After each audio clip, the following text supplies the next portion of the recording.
You can't make business decisions if you don't have current financial data. And for a law firm, it's even more critical because the trust account needs to be reconciled at all times. So having good current financial information and your cash position is the first deficit that I see with many law firms and many businesses, quite frankly. Welcome to the Profit Answer Man podcast. We believe the purpose of business is to make lots of money. We'll show you how to scale and grow your profit and cash flow, all while working less. We're a big fan of the ELF model: easy, lucrative, and fun. If you're the backbone of America, you deserve to be well rewarded for that. Listen in to see how other business owners are doing it and how to maximize your profit and cash flow. Welcome to the Profit Answer Man, John Scott. It's great to have you join us today. Thank you so much. It's great to be here. And I'm excited to learn from you. Can you share a little bit about yourself and your business? Sure. I am a partner at Anders in St. Louis. We are a large local firm. We're actually, because of remote work, in 25 different states, and we have over 400 people. And part of what we do is a division called Virtual CFO Services. And I head up the legal niche for those VCFO services. And I've got a unique background in that when it was just Anders, back in the 90s when I started, I noticed that we got all of our referrals from attorneys, and we loved those referrals because they were really good clients. And I found that I met this really entrepreneurial attorney early on in my career who took his firm from just the St. Louis area to over 40 states and the United Kingdom. And I worked with him on his finance committee for 17 years, and I watched him make data-driven decisions. And I watched him have good financial information and be able to open an office in Timbuktu and in 6 months make it profitable. But because he was paying attention to data, if he made a mistake, he could quickly course correct. And that told me how important it was to have good current data and analyze it, pay attention to it, look at the math, and make your decisions based on that instead of, oh, it seems like we ought to do this, which is how not just law firms, but a lot of businesses are run that way. So you found the one attorney who understands math. You know, I found a few others, but this one, he read the books about work on your business and not in it. Mm-hmm. He was a big believer in that. And so he was constantly refining processes, putting people in the right spots to succeed. And if they weren't succeeding, he'd move them. Not necessarily out, but he'd move them to somewhere they could be successful. He was a real entrepreneur, very driven, and I'd learned a ton from working with him. So we fast forward a little bit, and about 4 years ago, Anders merged in Summit Virtual CFO Services. They were out of Fort Wayne, Indiana. They were completely no bricks and mortar. Way before the pandemic, they had remote work and they had it figured out. And so when they came here and wanted to scale into another vertical, I went to them and I said, you know, I've got all this law firm management experience. I would love to build a team that serves the legal industry. So we wrote a book called Judicial Dollars and Cents. We started doing podcasts. We started serving clients. I got very fortunate and got my first client right away because a law firm I knew, the controller, quit, and they were paying that controller $110,000 plus bonus plus overhead. We were able to come in for $80,000 and fix their situation. And their situation was they were in a cash flow crunch. Their controller left and they couldn't figure out why. 2 partners and no one in the firm, 5 other attorneys, was hitting their charge hours, including the 2 partners, because they were running around trying to figure out what was going on. We identified that issue very quickly. And in 45 days, their cash position was improved because we started managing the people, getting them to charge time, getting bills out. They had really good clients that weren't getting bills. I thought it was just the trades that forgot to bill all their clients, but I think it's every kind of business owner. Some of them are just allergic to sending out their bills, and then they wonder why they don't get paid. Yeah, I had one of my partners who's now since retired used to come down to the associates and explain the cash flow cycle, how they would do an hour of work on a project. The partner would review it, send it out to the client, and he'd say, you have to send a bill. And if you have a really good client and you have good billing hygiene and they understand the value, they send back a check. And from that check, we pay you. And I always thought it was pretty simplistic, but it really hits home that when you see these firms that have poor billing hygiene and they have cash flow issues, It's pretty simple to fix. I'm always surprised, especially in the service. It's probably in every industry. When you ask the simple question to an employee, who pays your check? Their attitude, the business does, or it's some magical tree out back that grows cash. It's like, no, no, no. You get paid by the client or customer. And until they pay us, we can't pay you. And that little connection seems to be missing quite a bit. And I don't know why people don't put those two together. I think we need to have more conversations about how that works and the client experience. Happy clients providing value creates cash flow. Well, and I've always said if your employees don't understand their personal finances, which the reality is the majority don't, which is why business owners should teach them personal finances. Couple reasons. One is if they understand personal finances, then they can help understand your finances. But more importantly, when their tire goes flat, they're not calling out for the day because they don't have the money to repair it, or the tire ran out because they didn't bother changing them because they didn't have the cash. If they're more financially secure, they're not freaking out at work all day over money, nor are they tempted to steal or any of the other things. So I think it's a win-win. Help your employees be financially savvy so they can help you be financially successful. Totally agree. And I did laugh a little bit about your changing a tire story. It reminded me of the Christmas story where they have the flat tire and the dad says, time me. When I was younger and driving jalopies, I would have a flat on a monthly basis and I could change them really quickly. About 6 months ago, I hit a pothole here in St. Louis and I get back to the garage and I had a flat. Now I can still change a tire. It's infinitely harder now because you don't have the same jack and the same spare, but I'm not sure my kids could change a tire just because they haven't really had those same experiences. I taught my kids how to do it once just so they'd learn. And then you gave them a AAA card. Honestly, we had one flat tire and it was my kid. Yeah, I guess you would call somebody these days. I probably would, because on the side of the road, it is a little bit of a pain to deal with it. At home, it's not, only because I have floor jacks and power impact wrench. What I don't have is spare tires in my car, which is, the world changes. I guess it's a good problem to have. So when you work with business owners, what are some of the biggest financial issues that you see with your clients? Well, we practice profit-focused accounting, which looks at breaking down revenue into non-financial drivers that can be tracked and improved. And it really is in 4 areas: cash, financial, production, and pipeline. The biggest issue I see, though, is the discounting of the finance function, where you have an office manager who had some spare time and used QuickBooks once. They're now tasked with doing the accounting, but they're 3 months behind. Or worse yet, it's your neighbor's cousin who does accounting on the side. They have a full-time job. And again, you're 3 months behind. You can't make business decisions if you don't have current financial data. And for a law firm, it's even more critical because the trust account needs to be reconciled at all times. So having good current financial information and your cash position is the first deficit that I see with many law firms and many businesses, quite frankly. And then we like to set cash targets. How much working capital does a business need? And it's usually, for us, the simple answer is between 10 and 30% of expected revenue. Now, those two goalposts, go ahead. 10 and 30% of the year, the month, the year, the year's expected revenue.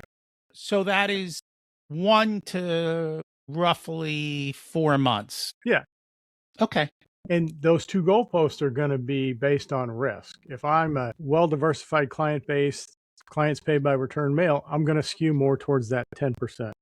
If I have more risk in that I have bigger paydays, but they come less frequently, I'll be more risky and need about 30% of expected revenue. I just want business owners to think about this for a moment.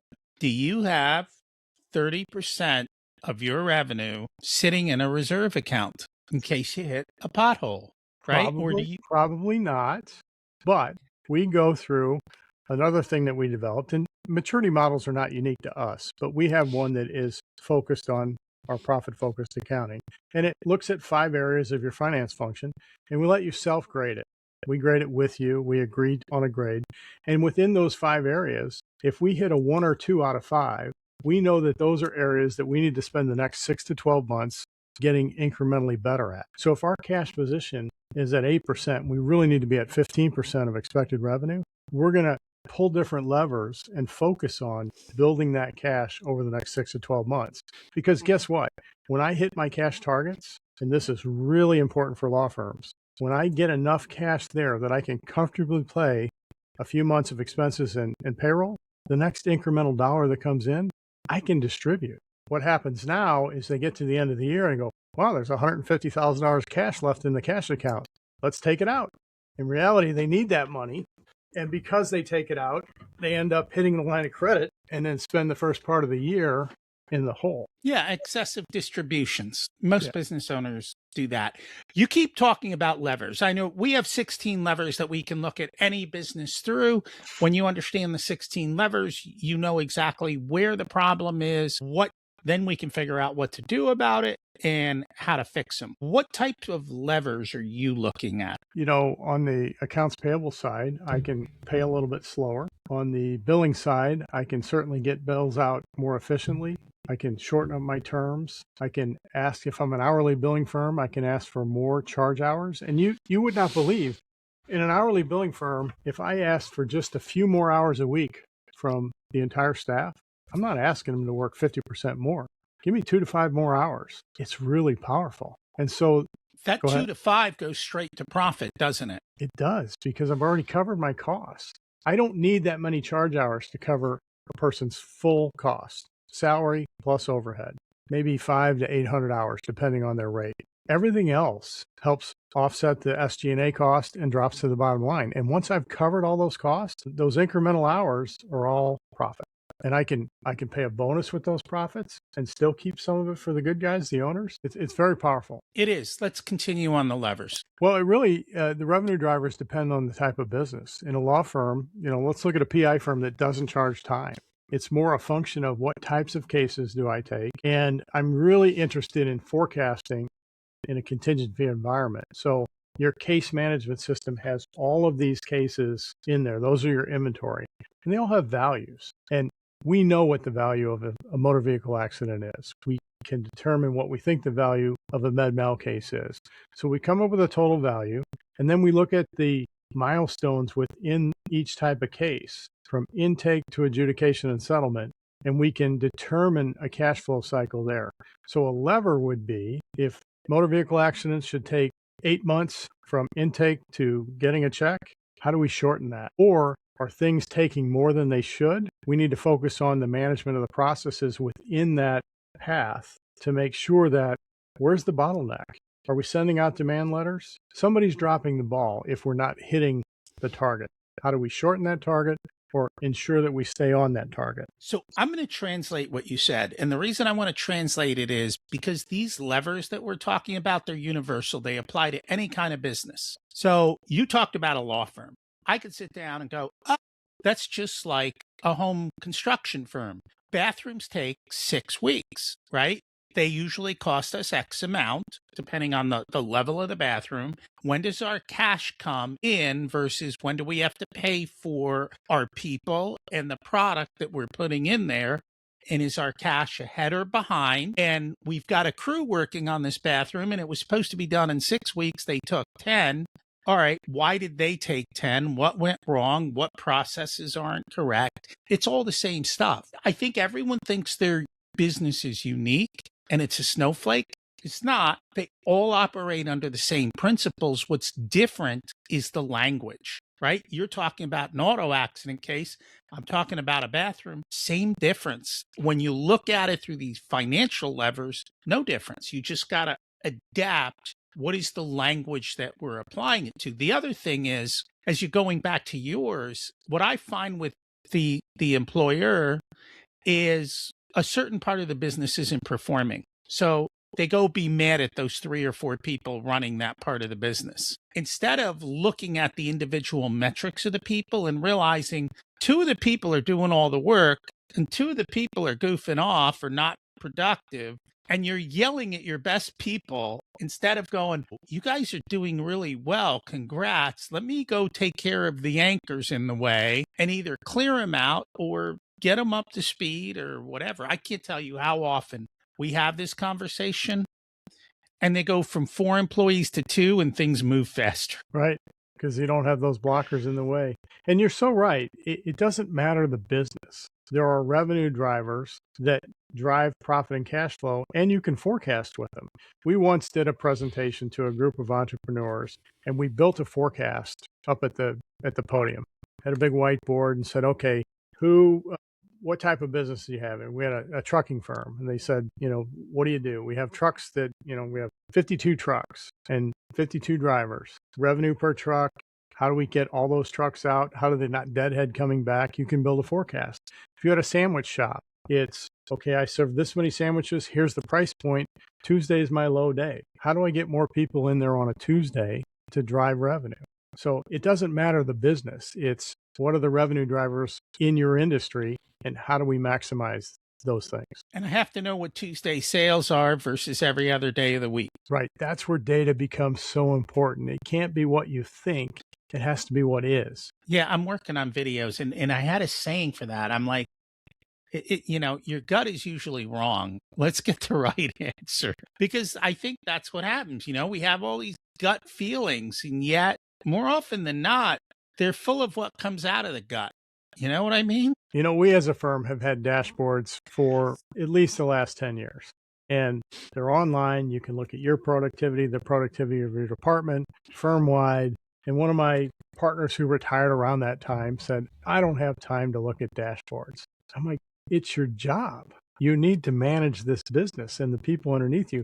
But there was a time in the accounting profession, and I'm sure it's in law too, where the work just came in the door and you put your head down, you did the work that was in front of you. You didn't think about running your business, and dumb luck meant that you did well. But could you do even better if you paid attention to the data with the same or less effort? I'm not asking you to work more. I'm asking you to work differently, work smarter. You've been doing this a long time. Was business easier 30 years ago, or less competition, less hassles? Like, what has changed over these 30 years? Or is it just there's more competition? Or is it just that you're like you said, you're a virtual firm. Now you're competing globally. So there's more choices? I don't know. I don't know that there's more competition. There is in the VCFO space, but as far as accountants are an aging population. Fewer and fewer people are coming into it. So it's getting to the point where there's not as many options for a consumer. So work gets passed around. Bigger firms are gobbling up other firms. The national firms all seem to want to come to St. Louis and pick a small firm, and then they can staff their coastal clients with cheaper St. Louis talent. We have taken the opposite path. We don't want to sell out. So we have always developed people. We hire ahead, even though that cost us, and it's probably not the smartest thing. We want to hire good people that can replace me and the rest of us someday. And so we've decided to grow bigger ourselves and not get acquired so that we can remain independent and have all the decision making within our ownership group. So things have changed. And I think technology is one of the biggest changes, and it's really going to accelerate even faster now. When I got into accounting, PCs were, and I'm dating myself here, but PCs were a big deal. You went from doing an amortization schedule or depreciation schedule on green bar paper with pencil to a floppy disk. And you had VisiCalc and Lotus 123. And now we have Google and Power BI. And the AI revolution, if we use this right, is going to give us back so much free time to do not the things that require brain power, but the mundane, repeatable things that some people feel comfortable doing. It's below their skill set, but they go, I really like the way this work paper looks or how this works. And they want to do things that are below their... My first spreadsheet was VisiCalc. That's how I was teaching accountants how to get off of the paper and go on to the spreadsheet. I mean, for me, that was how I learned. And to me, everything I do is on a spreadsheet, whether it's the grocery list, Thanksgiving dinner, or P&Ls, because you can build a spreadsheet to do anything you want. And it makes it easy to create a process and a system for whatever it is you're doing. As long as you don't hardwire it. I've gotten spreadsheets from clients and staff sometimes that they don't have formulas, so you can't build the what ifs in there. And it's a typing program. Like, you're missing the point of what this spreadsheet's about. But you're right. Okay. If you do it I- right, Yes, I mean, my stuff is all built together.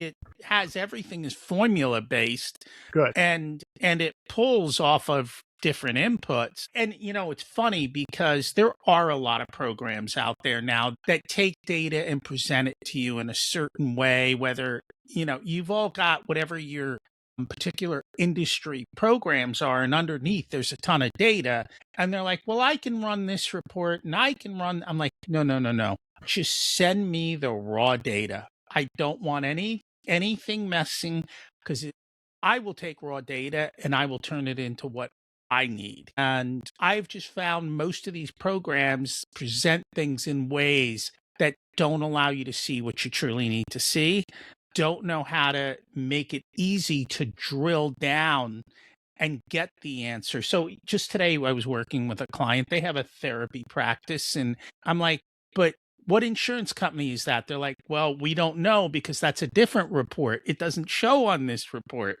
And I'm like, can't you just dump all the data to me, and then You can sort it and make it we usable. can sort it, manipulate it?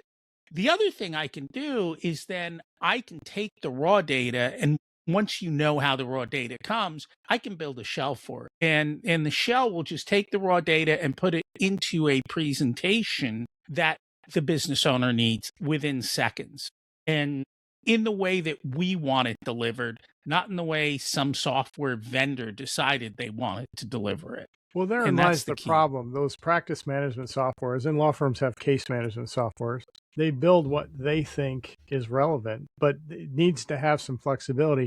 And there is one software called FileVine that a lot of law firms will use. It's very open, and it's a database that you can define the fields and build a report that you're describing, but a lot of them are not flexible. In today's world of software, what I find is that's an upgrade. You'll have to pay us to build.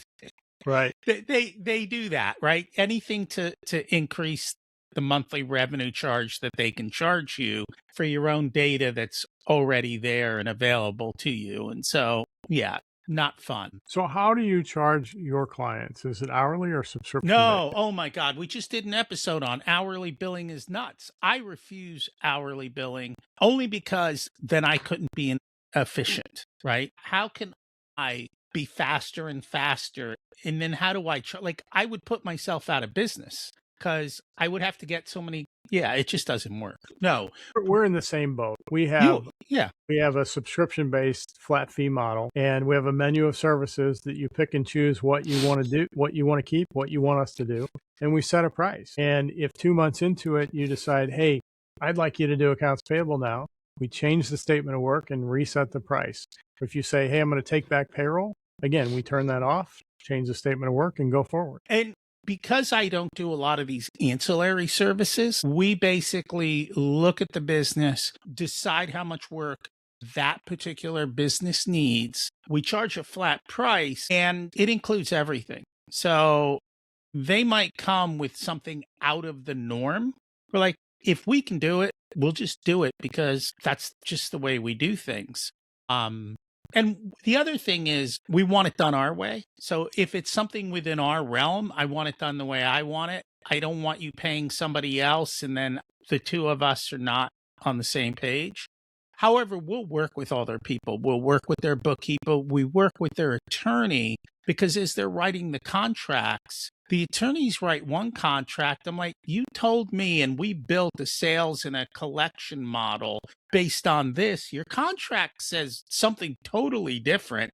You're not in alignment. We'll work with their bookkeepers. We'll work with their tax people. Now we do tax, but that's my wife. It's a totally separate thing. So they work with her. They work with me.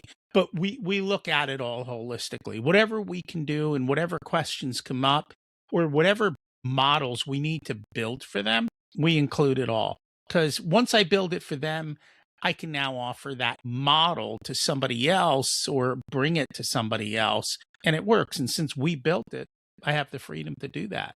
And they didn't pay for it. It's included. I love that approach, and we're the same way. In fact, we realize on a subscription-based fee that some months you'll be busier than you expected and some months you'll be less busy. As long as you're on that trend line and you've priced it correctly, everybody wins. The client has the certainty of what they're going to spend. They're not afraid to pick up the phone and think that the clock is going to start running. It's a great delivery model. It is. You know how many problems I prevent because they text me or call me before Right. they make, and that's the reason I built the model that way. It was like, it is so much easier for me to fix the problem before it occurs than after. So why don't we just create a model that makes that? I want to remove every single piece of friction in our ability to work together. So you have the ability to be proactive rather than reactive. Exactly. And Yep. if they've got questions, we answer them. And we look at things pretty far and wide, even though I don't do tax, we still look at their tax returns because we want to say, hey, how did your tax return tie to what your financials said? The other thing is because we explain to them, like, I know you took a lot of dinners last year because you thought they were a deduction, but they're not on your tax return because they're the wrong kind of meal. I didn't know if you knew that. By the way, you didn't make your quarterlies.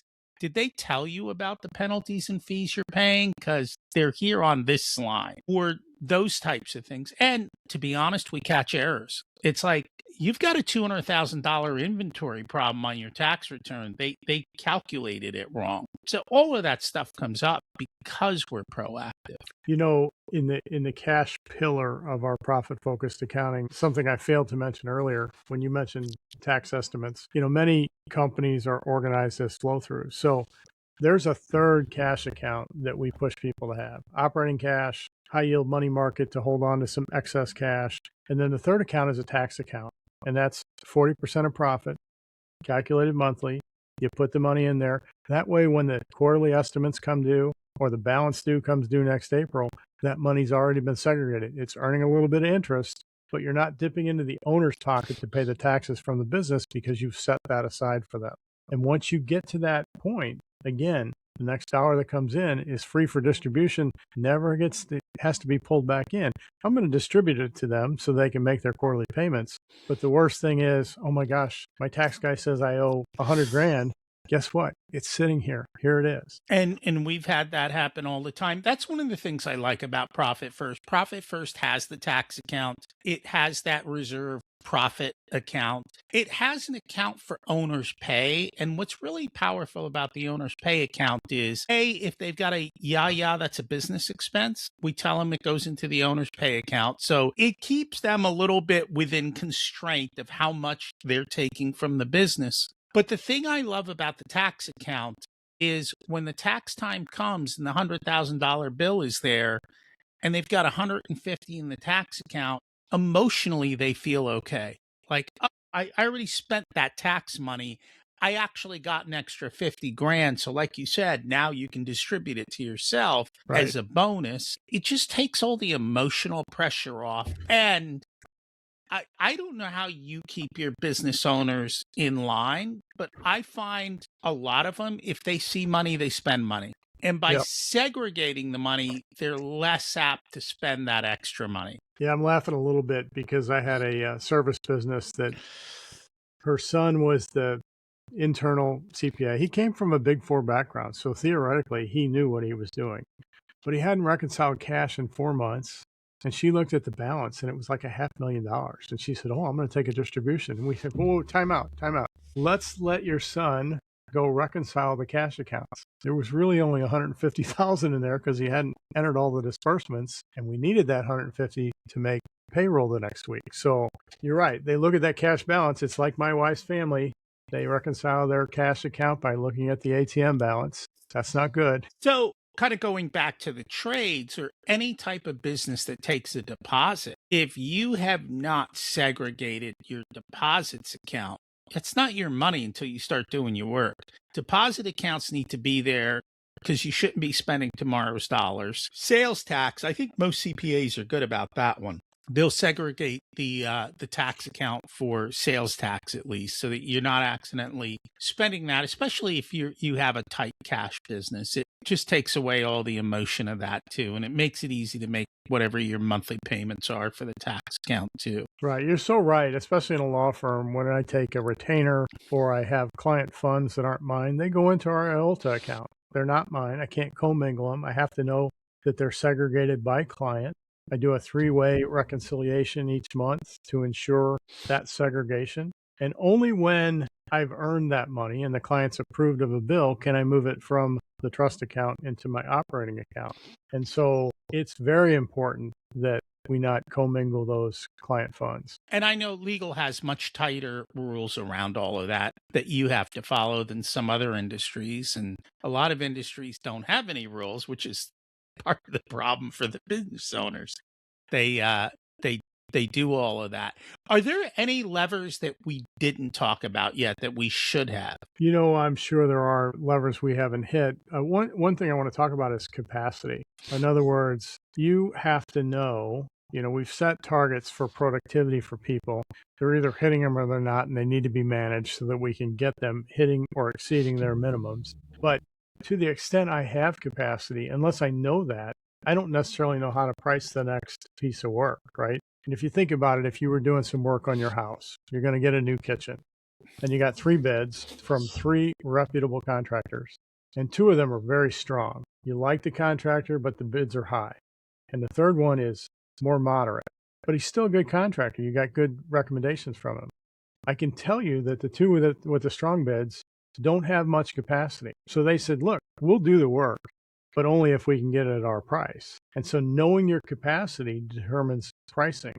And in a professional service firm, if I don't have that capacity, I either have to say no to the next job or get a premium for it, right? I'll take it. And that's where I think knowing that capacity tells you when to hire, when to go look for people, when to contract, when to use contractors if you need to, so that you're not committing to a full-time employee. So those levers in the production area relate back to knowing what your capacity is and your ability to take on new work. Conversely, if you lost a big client or lost a line of business, you'd have to be able to react very quickly. And if you're not paying attention to the data, there's no way to react. I concur with all of that. Sometimes I get businesses and they're like, oh, we're so busy and we need to hire somebody, but we don't have a lot of extra money. I'm like, okay, raise your prices, because it'll do 2 things. It'll slow down the work and it'll give you the money to hire the next person. Then we'll sit down. And sometimes looking at your clients and grading them and shedding the low-end clients, it's a morale boost for your people, and it frees you up to do work for A clients. It does. But if you're busy and you have no extra money, it means something's wrong in the system. There's no P&L line for inefficiency. There's no P&L line for priced it wrong. It shows up. And so it gives me clues of what to go looking for. Right. Raising prices is kind of the easiest way to do that. But you are right. And what we try to do is also, we see this a lot with when you have somebody that's billable. So you can go to an attorney, and this would be a good question because I haven't worked with enough attorneys to know this. You've got an attorney, there's 40 hours in a week, and they're only billing 20. What do? You say, hey, look, we think 35 is a realistic expectation of what you're billing. You don't have a lot of administrative work. You're not, and I'm making these set of facts up, you're not a business generator. So really, you're a grinder, right? You're doing work that people are feeding you. Now, if I have someone who's a rainmaker, their hourly billing expectation would be lower because they're out there hunting down new work and bringing it in and feeding others. And then I have people in the middle that are managing those grinders. Those are minders. They're taking the work from the rainmaker and making sure that it gets spread out appropriately and getting the work done. So it depends on, in your case, it depends on what they were. But clearly 20 out of 40, 50% is not going to be enough. So we have to manage that. It could be the work's not there. Then I've got to go to the rainmaker and say, bring more work in. But if the work's there and it's not getting done, which is more often the case, that's a management issue. So I have to set expectations with the 20-hour biller, and I have to set expectations with the manager and say, look, we got to come to an agreement as to what the charge hour expectation is and how do we get that person there? What's the blocker? And that's what you do to fix that situation. So a lot of times what I find is the business owner's busy. They're not always managing the schedule or paying attention to utilization. And it also creates uncomfortable conversations. So what we tell them, depending on the business, is, hey, set the salary at a lower level. And then everything is a performance target. Taking that particular example, hey, your salary is 70% of what you thought you were going to get. At 25 hours, that's what we're paying you. At 35 hours, you'll be above what you thought you were going to get. And I don't have to manage them anymore, because if they don't do the work, they don't get paid. They self-manage. I shove it back to the people to handle your own time, your own billing, and make sure you get it done. Because if you don't get paid, and it's not my problem, it's yours. I love that on a new hire situation or a Yeah. new business, right? But you couldn't. It's like you set your child's curfew at 11:30, and then you move to midnight. You're never going back to 11:30 or 11. So Mm-mm. you're right. On brand new hires, new business, that's a perfect way to set that up, and it's production based. I would even take it a step further and say, hey, let's do this on collections, not your Oh, yeah. activity. For salespeople, absolutely. We do it on collection. For the others, it just depends on the type of business and what it is. I see that a lot in the world of therapists, where there's this whole energy level management and everything else that they have to go through. I'm like, and that industry has money, in therapy is like oil and water. They don't mix well. So it takes all the emotion out of it. Do whatever makes you happy, and you're going to get paid appropriately. And I don't have to worry about it. And the And if you business want to owner make doesn't have more, to you worry. work more. If you want to make less, yeah. Yeah, that's it. Because everybody wants to make more. You're like, okay, there's the math. You want to make more, see more people. Have fun. And we even bonus them as they go up. So the more people they see, because of what you said earlier, hey, if I could get 2 to 5 more hours of utilization out of everyone, that's big. So we'll bonus those last 2 to 5 hours and really push them to, if they choose to, work extra. Your call. Yeah, we see that a lot with attorney charge hours. If they exceed certain targets, they get a kicker on those hours beyond the target. And that makes a lot of sense. Plus, it takes the emotion off of the owner, I think, and that's the big part. If people would like to learn more about your services, find out about you guys, how do they do that? Google Anders Virtual CFO Services for Law Firm. You can also look up Judicial Dollars and Cents, which is a book I wrote, and I have a podcast called Judicial Dollars and Cents as well. I'm also on LinkedIn, TikTok, Instagram. That is awesome. We'll put that all in the show notes. Thank you so much for joining us today. Thank you, Rocky. It was great. Thanks for listening to this unedited video of the Profit Answer Man podcast.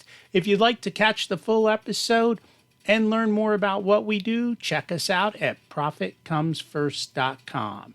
We also go through the Profit First book in each and every chapter in the beginning episodes of the podcast, so check those out as well. Thanks for listening, and here's to you having a more profitable and growing business.